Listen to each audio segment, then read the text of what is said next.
आज हम बात करने वाले शक्ति गुणांक के बारे में। देखो बेसिकली शक्ति गुणांक क्या होता है आपका, cos फाई।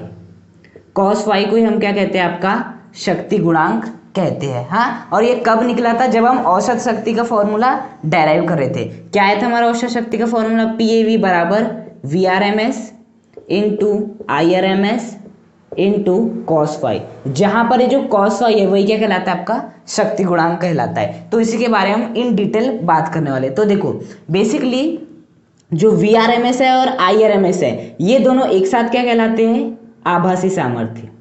क्या कहलाते हैं, आभासी सामर्थ्य। यहां से यदि मैं cos फाई का फॉर्मूला बनाऊं तो क्या बना सकता हूं, PAV आ जाएगा ऊपर और जो आपका VRMS और IRMS है वो क्या आ जाएगा नीचे। क्या आ जाएगा, ये यहां से इस प्रकार से नीचे आ जाएगा। तो cos फाई का फॉर्मूला क्या बन जाएगा आपका, PAV upon VRMS into IRMS। तो यहां से बोल सकते कि cos फाई अर्थात शक्ति गुणांक वह राशि है जो हमें तब प्राप्त होती है जब हम औसत शक्ति में किसका भाग लगाते हैं, VRMS और IRMS का। VRMS क्या है, विभवांतर का वर्ग माध्य मूलमान, और IRMS क्या है, धारा का वर्ग माध्य मूलमान। तो जब हम औसत शक्ति में किसी भी प्रत्यावर्ती धारा की औसत शक्ति में उसी प्रत्यावर्ती धारा की VRMS और उसी प्रत्यावर्ती धारा की IRMS के गुणनफल का भाग लगाते तब हमें क्या प्राप्त होता है, शक्ति गुणांक प्राप्त होता है। क्या प्राप्त होता है, शक्ति गुणांक प्राप्त होता है। मतलब जब PAV भाग VRMS इंटू IRMS का लगाते हैं तब हमें क्या प्राप्त होता है, शक्ति गुणांक का मान प्राप्त होता है। अब बेसिकली हमें ये देखना है कि जो आपका cos फाई का मान है, बेसिकली ये जो cos फाई का मान है वो किन किन परिस्थितियों में कैसा कैसा होता है। मतलब कि हमें सबसे पहले बताना है कि R परिपथ में, कौन से परिपथ में, R परिपथ में शक्ति गुणांक का मान कितना होता है, L परिपथ में शक्ति गुणांक का मान कितना होता है, C परिपथ में शक्ति गुणांक का मान कितना होता है। हाँ, फिर हमें बताना है LC परिपथ में, फिर CR परिपथ में, फिर LCR परिपथ में, और बताना है हमें LR परिपथ में। तो ये आपके जितने भी प्रकार के परिपथ, 7 प्रकार के परिपथ है, इन 7 परिपथों में आपको किसका मान बताना है, शक्ति गुणांक का मान बताना है। और शक्ति गुणांक क्या होता है आपका, cos फाई होता है। और बेसिकली जो फाई होता है वो क्या होता है आपका, कलांतर होता है। मतलब कि यदि आपको शक्ति गुणांक का मान प्राप्त करना ही है तो आपको किसका मान ज्ञात होना चाहिए, कलांतर का। क्योंकि यदि कलांतर का मान ज्ञात हो गया तो बस यहाँ पर आपको रखना है, अपने आप निकल जाएगा। हाँ, तो देखो बेसिकली यदि मैं बात करूं किसकी, R परिपथ की, सबसे पहले हम किसकी बात करते हैं, R परिपथ की। तो R परिपथ के लिए जो कलांतर होता है वो कितना होता है, 0 होता है। कितना होता है, 0 होता है। वो कैसे, क्योंकि बेसिकली हमने देखे थे कि जो R परिपथ में VM और जो IM थे वो क्या चलते हैं, साथ साथ चलते हैं। क्यों साथ साथ चलते हैं, क्योंकि यदि ये जो आपका V है यदि वो ओमेगा टी कोण पर हो तो I भी कितने कोण पे होता है, ओमेगा टी कोण पे। मतलब कि इसकी भी कला कितनी है, ओमेगा टी है, इसकी भी कला कितनी है, ओमेगा टी है। तब यदि मैं कला में अंतर देखूंगा तो क्या होगा, omega T minus omega T बराबर 0। मतलब कि R परिपथ के लिए कलांतर कितना होता है, 0। तब शक्ति गुणांक कितना हो जाएगा आपका, शक्ति गुणांक बराबर क्या हो जाएगा आपका, cos फाई का मान कितना है, 0। cos 0 की वैल्यू कितनी होती है, 1, है ना। तो R परिपथ के लिए जो शक्ति गुणांक का मान होता है वो कितना होता है, 1 होता है। अब यदि उसने बोला कि R परिपथ के लिए औसत शक्ति का फॉर्मूला लिखिए, R परिपथ के लिए औसत शक्ति का फॉर्मूला लिखिए, तो औसत शक्ति क्या होती है आपकी, ये है बेसिकली क्या है, PAV बराबर VRMS इंटू IRMS इंटू क्या है आपका cos फाई है। अब बताओ R परिपथ के लिए cos फाई का मान कितना है, शक्ति गुणांक का मान कितना है, 1 है। तो मैं इसके स्थान पे क्या रख दूंगा, 1। और यदि आप 1 का गुणा VRMS इंटू IRMS से करोगे तो कितना मिलने वाला है, VRMS इंटू IRMS ही मिलने वाला है। तो बेसिकली R परिपथ की जो औसत शक्ति होती है वो कितनी होती है, VRMS इंटू IRMS। क्यों, क्योंकि आपका शक्ति गुणांक का मान 1 होता है। शक्ति गुणांक के लिए बस आपको कलांतर का मान मालूम होना, बाकी सब कुछ आप आसानी से कर सकते हो। तो R परिपथ के लिए शक्ति गुणांक होता है 1 और औसत शक्ति होती है इतनी। अब हम किसकी बात करेंगे, आपके L परिपथ की, कि L परिपथ में बेसिकली क्या होता है आपका। देखो L परिपथ के लिए जो फाई का मान होता है वो कितना होता है, 90 डिग्री होता है। क्या होता है, 90 डिग्री। क्यों, क्योंकि आपका L परिपथ में V आगे रहता है और I क्या रहता है, पीछे रहता है। ये कितने पीछे रहता है, 90 डिग्री पीछे रहता है। इसका मतलब कलांतर कितना हो गया, 90 डिग्री, कलांतर 90 डिग्री है, तो बेसिकली आपके शक्ति गुणांक क्या होता है cos फाइव। फाइव का मान कितना है 90 डिग्री, cos 90 की वैल्यू कितनी होती है 0, cos 90 की वैल्यू कितनी होती है 0। तब यदि हमें औसत शक्ति पूछता है कहाँ पर एल परिपथ में, एल परिपथ में यदि औसत शक्ति पूछता है तो बेसिकली फॉर्मूला कितना होता है PAV बराबर VRMS into IRMS into cos five होता है।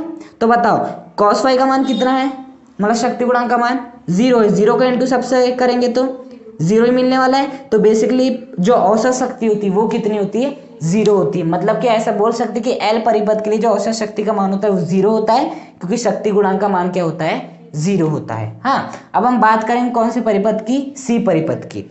सी परिपथ में जो कलांतर रहता है वो कितना रहता है बेसिकली आपका 90 डिग्री, क्योंकि V पीछे रहता है I से, वो भी कितने डिग्री पीछे रहता है 90 डिग्री पीछे रहता है, मतलब कलांतर कितना होगा यहाँ पर भी 90 डिग्री। कलांतर यदि 90 डिग्री तो शक्ति गुणांक का फॉर्मूला होता है cos फाइव, फाइव का मान कितना है 90, तो cos 90 कितना होता है 0। अब यदि cos 90 0 है तो जो आपकी औसत शक्ति हो जाएगी वो भी क्या हो जाएगी 0 हो जाएगी। मतलब R परिपथ के लिए जो औसत शक्ति होती है वो कितनी होती है VRMS इंटू IRMS।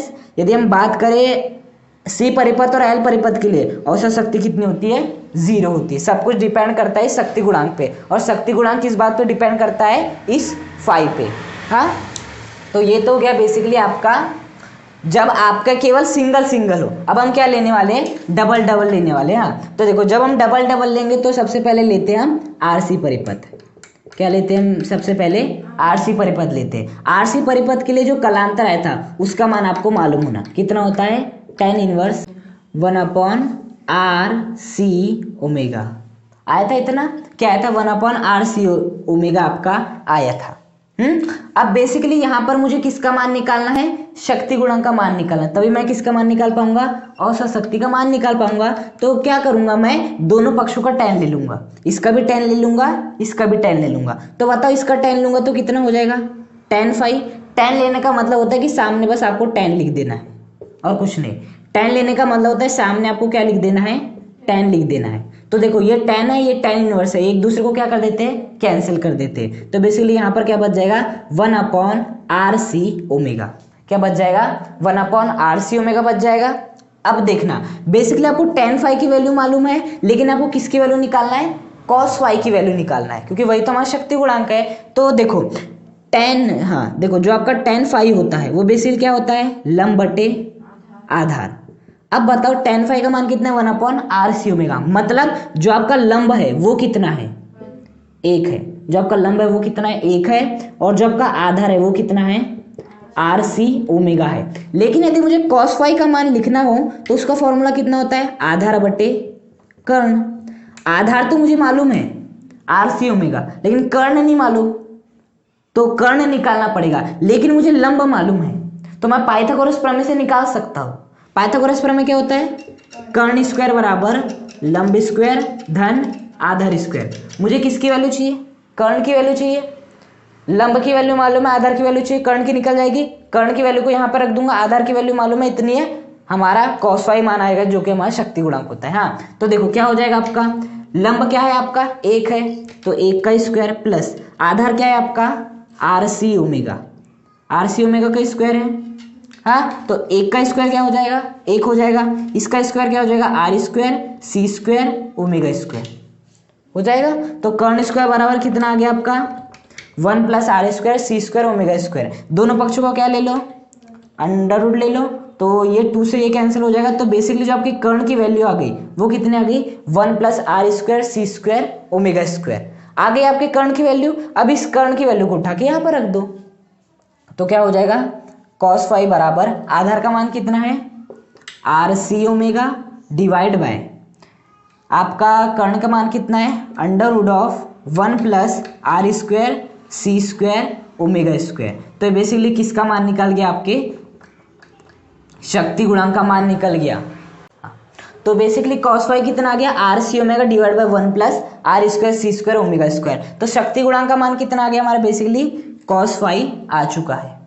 हाँ, RC omega divide by 1 + R square C square omega square. तब यदि हम औसत शक्ति निकालेंगे तो वो कितनी निकलेगी VRMS into IRMS into cos phi आता है। कॉस फाई का मान कितना है ये, तो R C omega divide by 1 plus R square C square omega square. तो जो औसत शक्ति निकलती है आर सी परिपथ के लिए वो कितनी निकलती है, इतनी निकलती है। अब बेसिकली देखना, कुछ बुक्स में पता है उसने अलग प्रकार से सॉल्व किया है, मतलब कि उसने 1/RC ओमेगा नहीं माना है। यहाँ पर जो कलांतर निकला ना tan इनवर्स 1/RC ओमेगा, तो उसने 1/RC ओमेगा नहीं माना है, 1/C omega divide by are माना है ना, उसे मान के सॉल्व किया है। तो इतनी आई समझ में, तो अब हम वो मान के सॉल्व करते हैं। तो आपका हाल ये भी सही है, ये भी लिखोगे ना, ये भी सही है। हालांकि बुक में वो उससे दिया है तो हम उससे कर लेते हैं। देखो यहाँ पे क्या क्या हो जाएगा, 1/C omega divide by R. देखो बेसिकली क्या होता है, 1/C omega divide by are को आप ऐसा भी लिख सकते हो, 1/RC ओमेगा ऐसा भी लिख सकते हो, है ना। तो बस मैंने वही पहले लिखा था सीधे 1/RC ओमेगा, लेकिन बुक वाले ने क्या किया, 1/C omega divide by are मान के सॉल्व किया है ऐसा। तो देखो जब सॉल्व करेगा तो यहाँ से तो tan फाई आ जाएगा आपका, tan इनवर्स से कैंसिल हो जाएगा, क्या हो जाएगा 1/C ओमेगा डिवाइड बाय क्या हो जाएगा कैपिटल आर। अब बताओ लंब क्या है आपका, ये है, और आधार क्या है आपका, ये है। बेसिकली हमें क्या लिखना है, cos फाई लिखना है। cos फाई बराबर क्या होता है, आधार बटे कर्ण। आधार की वैल्यू मालूम है कितनी है आपकी, कैपिटल आर। कर्ण की वैल्यू नहीं मालूम, कर्ण की वैल्यू नहीं मालूम तो निकाल लेंगे। क्या होता है आपका कर्ण बराबर अंडर रूट ऑफ आधार का स्क्वायर, आधार क्या है आपका आर स्क्वायर प्लस लंब का स्क्वायर जो कि क्या है 1/C ओमेगा का स्क्वायर।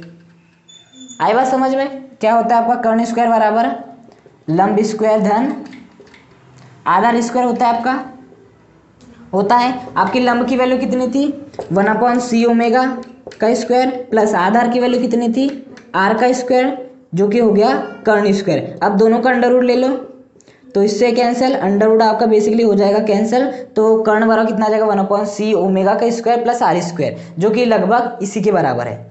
इसको हम क्या लिख सकते हैं 1/C स्क्वायर ओमेगा स्क्वायर, बस मैंने इसको वहाँ आगे पीछे लिखा हूँ। तो अभी कर्ण की वैल्यू कितनी आ चुकी है under root of R square plus 1/C omega square. उसके बाद यहाँ पर रख दो इस वैल्यू को, तो R square plus 1/C omega का स्क्वायर आगे इतना। अब शक्ति गुणांक का मान आ गया, शक्ति गुणांक का मान आ गया तो औसत शक्ति क्या निकल जाएगी VRMS इंटू IRMS इंटू क्या आ जाएगा R upon under root of R square plus 1/C square omega square. ये हो जाएगी आपकी औसत शक्ति। चाहे तो आप 1/RC ओमेगा से सीधे बना लो या 1/C omega divide by are से बना लो, आंसर उतना ही आने वाला है।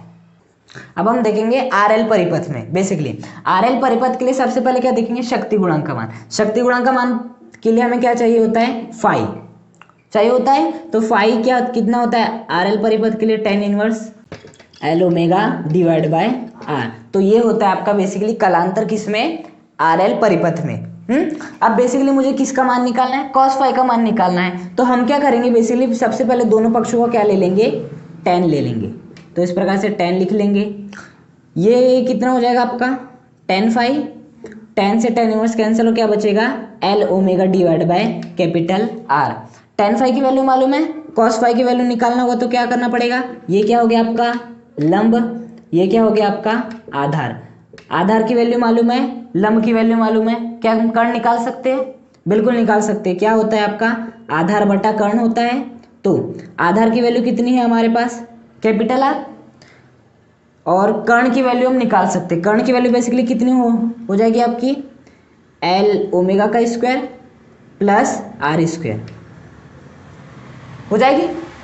बेसिकली जो कर्ण की वैल्यू हो जाएगी वो कितनी हो जाएगी under root of L omega का होल स्क्वायर प्लस आर का स्क्वायर। कैसे निकाले, कर्ण स्क्वायर बराबर लंब स्क्वायर धन आधार स्क्वायर। बताओ लंब क्या था आपका L ओमेगा, तो उसका स्क्वायर प्लस आधार क्या था आपका R था, तो R का स्क्वायर। तो कर्ण स्क्वायर बराबर आ गया इतना। अब बेसिकली कर्ण की वैल्यू निकालना तो दोनों का अंडर रूट ले लो, तो इससे ही कैंसिल हो जाएगा। तो बेसिकली सामान्यतः फॉर्मूला क्या बन जाएगा हमारे पास कर्ण का L ओमेगा का स्क्वायर प्लस R का स्क्वायर। तो ये हमारा किसका मान आ गया, आपके cos फाई का मान आ गया। अब यदि आपके पास किसका मान आ गया है, cos फाई का मान आ गया है, तो औसत शक्ति क्या निकल जाएगी, PAV बराबर VRMS into IRMS into cos phi का मान कितना है R upon under root of L omega का होल स्क्वायर प्लस आर का स्क्वायर, ये आ जाएगा आपकी किसकी शक्ति, आर एल परिपथ की शक्ति आ जाएगी। हाँ, बस आपको क्या करना है, हर परिपथ के लिए जितने भी सातों प्रकार के परिपथ है सबके लिए फाई का मान बस ज्ञात होना। उसके बाद फाई से आपको कॉस फाई का मान ज्ञात करना है। कॉस फाई का मान जैसे ही ज्ञात हो जाएगा तो मतलब शक्ति गुणांक का मान ज्ञात होगा। शक्ति गुणांक का मान ज्ञात हो गया तो बस यहाँ पर आपको रखना है और आपका आंसर आ जाएगा। हाँ, अब बेसिकली हम किस में देखेंगे, एलसीआर परिपथ में, जो आपका लास्ट परिपथ है। कौन सा परिपथ, एलसीआर परिपथ या सीआरएल, जो भी लिखना चाहे, सीआरएल। तो बेसिकली जो एलसीआर परिपथ था उसके लिए जो फाई का मान था वो कितना था आपका, tan inverse L omega minus 1/c omega divide by capital R, ये था आपका। तो यहाँ से tan फाई का मान कितना निकल जाएगा, tan फाई बराबर L omega minus 1/c omega divide by capital R निकल जाएगा। अब बेसिकली आपको किसकी वैल्यू मालूम है, लंब की, आधार की वैल्यू मालूम है, कर्ण की वैल्यू बता सकते हो क्या होगी, कर्ण बराबर अंडर रूट ऑफ लंब का स्क्वायर, क्या आपका लंब L omega minus 1/c omega का स्क्वायर आ जाएगा, प्लस आधार क्या है आपका आर, तो आर का स्क्वायर क्या होता है आपका, यही तो होता है ना फॉर्मूला। देखो कर्ण स्क्वायर बराबर क्या होता है आपका, लंब स्क्वायर प्लस आधार स्क्वायर। अब यहाँ से कर्ण की वैल्यू निकाल लो वाला, तो हमें दोनों का अंडर रूट करना पड़ेगा। तो 2 से ये कैंसिल, तो कर्ण बराबर बेसिकली क्या आ जाएगा, अंडर रूट ऑफ लंब का स्क्वायर धन आधार का स्क्वायर आ जाएगा। तो कर्ण बराबर अंडर रूट लगाया, लंब क्या है आपका L omega minus 1/c omega, तो उसका स्क्वायर लगा दिया, प्लस आधार का स्क्वायर, आधार क्या है आपका कैपिटल आर, तो मैंने इस कैपिटल आर का स्क्वायर लगा दिया। तो कर्ण की वैल्यू मुझे मालूम चल गई, कर्ण की वैल्यू मालूम चल गई। तो कॉस फाई बराबर कितना होता है आपका, कॉस फाई बराबर होता है आधार बटे कर्ण। आधार की वैल्यू क्या है आपकी कैपिटल आर, कर्ण की वैल्यू कितनी है आपकी 1/L omega minus 1/c omega का क्या आ जाएगा स्क्वायर प्लस आर स्क्वायर हो गया। अब ये किसका मान हो गया, एलसीआर परिपथ के लिए शक्ति गुणांक का मान हो गया। तो यदि हमें औसत शक्ति निकालनी होगी तो क्या करना पड़ेगा, VRMS गुणा IRMS गुणा कॉस फाई क्या है R अपॉन 1/नहीं L omega minus 1/c omega का स्क्वायर प्लस क्या हो जाएगा आपका आर स्क्वायर। तो ये क्या निकल जाएगी आपकी औसत शक्ति। तो आपको यदि शक्ति गुणांक का मान निकालना है तो क्या क्या ज्ञात होना चाहिए, फाई का मान ज्ञात होना चाहिए। फाई का मान ज्ञात हो गया तो कॉस फाई का मान आसानी से निकाल सकते हो, यदि कॉस फाई का मान ज्ञात हो गया तो PAV का मान आसानी से निकाल सकते हो। तो पूरी डिपेंडेंसी इस फाई अर्थात कलांतर पे।